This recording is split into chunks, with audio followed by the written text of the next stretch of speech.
For the first time in our nation's history, children could have a shorter lifespan than their parents. 1 out of 3 children are at risk for diabetes. Childhood obesity is the single most important health issue facing our nation today. Greater than heart disease. Greater than cancer. Greater than AIDS.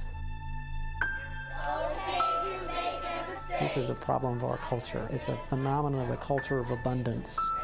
I learn from my mistakes. I love myself no matter what. The epidemic of obesity is more rightfully called a pandemic of obesity. This is not a problem that's limited to the United States. Every country that has data over time is showing an increase in the prevalence of overweight and obesity in children and in adults. If we don't stem this tide of childhood obesity, we're going to have a group of young adults who have this problem of being overweight. And being overweight then leads to the tandem problems of high blood pressure and diabetes. Those two problems in turn lead to complications like early heart disease, early stroke. Our healthcare system is going to be bankrupt in the future trying to deal with these problems occurring in younger and younger adults. This is where last year our teacher asked us how much she was weighing us, and everybody was like 60 and 70, but I was the only one who was 80 in the class, 80 pounds. Made me really embarrassed. People make fun of my weight. I feel good about myself, but when people make fun of my weight, I ignore them still. One of the most overlooked areas of working with kids and weight is the fact that they get teased tremendously for being overweight. And the stigma of an obesity problem is huge in a child's life. Put in there what you say back to them when they call you that. I think you said you get what? Sometimes we just tell them to shut up. Those things that happened to me as a child that were very, very negative, I took them and decided I'm not going to be that. Whatever you say that's negative, I'm not going to be that. And so I kind of fought my way through life. Or the kids that always boss me around and call me names. Like, it's not what's in the outside, it's what's in the inside. I mean, I'm still a person, right? Right, exactly.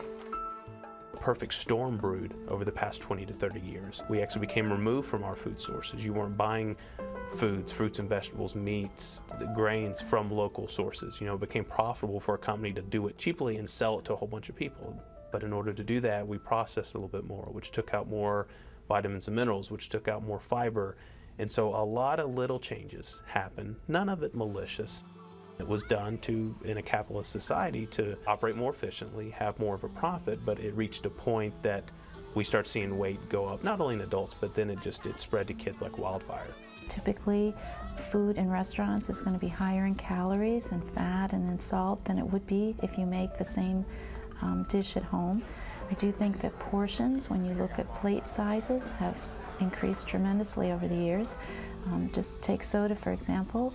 It was very common to have an 8-ounce soda and then 16 ounces and 32, and now, you know, people are drinking half a gallon of soda and not thinking anything of it. The big 64-ounce big drinks contain about 1.5 cups of sugar in each. That's about 1,000 calories.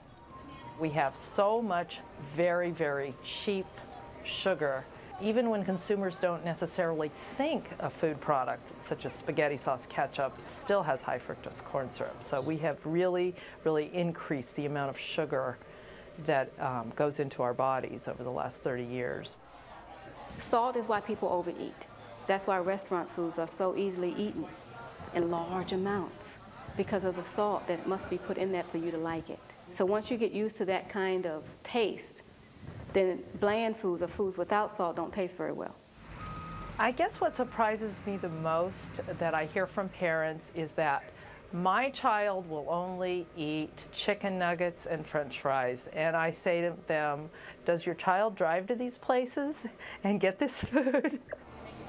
Many parents fall into the trap of worrying that their child's going to be hungry if they don't eat what they've just been offered. And they're right. Children should be hungry. And that's just the point. If a child never learns that they're going to be hungry if they don't eat what's offered, there's no incentive for that child to eat what's offered. Okay, ask yourself these questions. How much juice or soda does my child drink every day? The biggest problem facing pediatric medicine is childhood obesity, and some families aren't ready to hear that. It's 500 calories a day that they drink. That doesn't include what they ate, what they snuck, what you just gave to them, the school lunch that they ate. They drank it. They didn't season it, they didn't cut it, you didn't serve it on a platter, they drank it. It's difficult to explain to a family that the things that you think are normal or okay or acceptable are putting your child at risk for being overweight, and by being overweight it puts that child at risk for early onset of adult diseases. To know your family history is to understand your culture and to understand where you've come from. So for my particular family history and culture, I have slave ancestors, and in that culture, eating and maybe even the day of the week, Sundays, you got to bring your food and sit at the table, and that may be the first time in the week that you all had an opportunity to sit together and fellowship and to speak freely. And so when you celebrate, when you have a reward, when you're excited about something, food is the center of that celebration. And so when you speak to a family, you have to be cognizant of their culture and say, how much does food dictate how they define themselves in their culture? It's complicated. It's complicated. It's not just about genetics, and it's not just about parenting. It's also about our environment. We are very time-starved. We're very convenience-driven. We spend a great deal of time sitting, whether it's traveling in cars, airplanes, at a computer. We spend a lot of time in schools making sure that we are meeting academic standards because they're financially tied to a budget that the school district really needs to maintain. TV, video games, computer, internet, phone, none of those by itself are bad, but as they start to add up, those are powerful forces keeping you from being physically active. You as a parent are sitting there and saying, okay, now we need to make healthy choices with the fruit and the vegetables and get our daily whole grains and all the things that kids need to eat. And your kids are getting all these messages about sugared foods and cereals, and they're constantly being bombarded at Saturday morning cartoons, commercials, and then they're seeing advertisements for food. The number of images that they are getting is really competing with the messages that you're trying to give your child. I think there are ways we can counter this abundance with a more sane approach to our activity, our travel, and our food consumption, but it takes time, and it's not easy.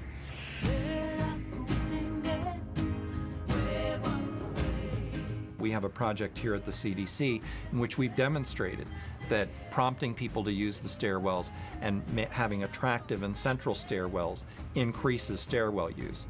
Now, I'm not saying that stairwell use prevents overweight, but it's one way of building activity into everyday life.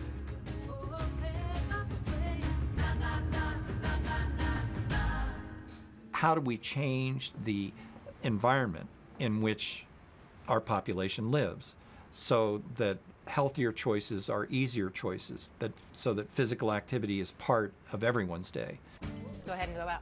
Well, the best place right now, I think, is to start in the schools. Start at the ground level or your elementary schools and kind of work your way up. Outside, the frisbees to start, just anywhere outside. My job is to basically incorporate fitness activities or movement activities, kinesthetic learning into the core classrooms. Jump.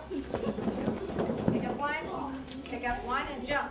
So what I did today was just a rounding activity where you had to round, 150. Does it go to 200 or 100? Instead of sitting there and circling, 200, you'd actually take and move it and put it there. And that way your kids who learn kinesthetically might be more apt to remember that come SOL time because they physically did it, instead of just like circling numbers as they go down a worksheet. I think I'm in the perfect place to make a difference in our children's lives.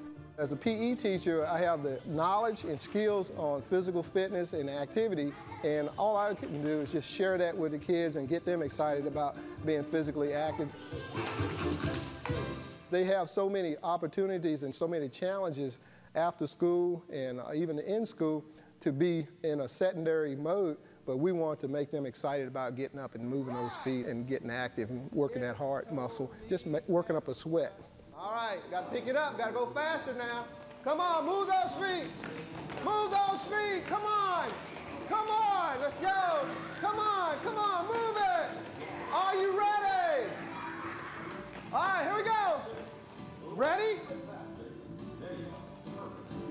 Tony Chestnut knows I love you. Tony knows. Tony knows. I put a pedometer on them when they come in, so I can measure how much activity they've done, and they can measure also how much activity. So it's holding me and them accountable. And guess what? And you say, what? It's Tony Chestnut. When I have them come in, I want them moving, I want them excited, I want them, switching from one activity to another and never getting bored. And they're working up a sweat and don't even know they're getting a good workout. When we can help them with nutrition and fitness and addressing that psychosocial piece and giving them that support and showing them by examples and being the role model and engaging the parents, then they do feel more empowered. And it really doesn't take much of a success for them to feel like, oh, this is possible and I can keep going. Not enough activity. Too much TV. Not enough water. Too much soda. Not enough family meals. Too much fast food.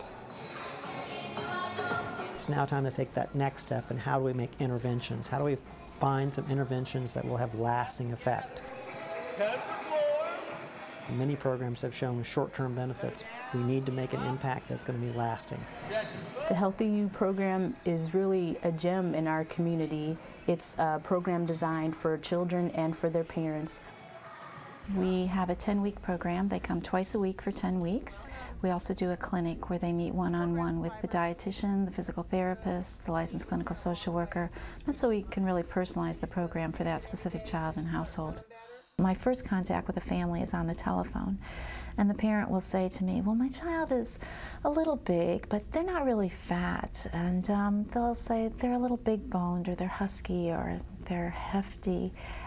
But not really overweight. And so then when I actually first meet the child and see, in my opinion, they would be considered overweight. But I think because 1 in 5 children now is overweight and 2 out of 3 adults is overweight, we are surrounded by so many people that are struggling with their weight that it becomes easier for me then as a parent to say, well, yes, my child is a little overweight, but they're not as overweight as your child or my neighbor's child. I come from a family of people who are all in the obese category. My mother was diabetic, she had high blood pressure. If my mother had dealt with the fact that I was an overweight child, she would have had to deal with the fact that she was an obese woman. And what was she doing in the house? And that's a difficult thing to do. You are the biggest role model for your kids. Your kids are going to do exactly what you do. If they see you making better choices, they're going to make better choices. People are exercising a little more, they tend to want to eat better. So the two really go hand in hand, and you can make small changes in both to make a huge impact on your life.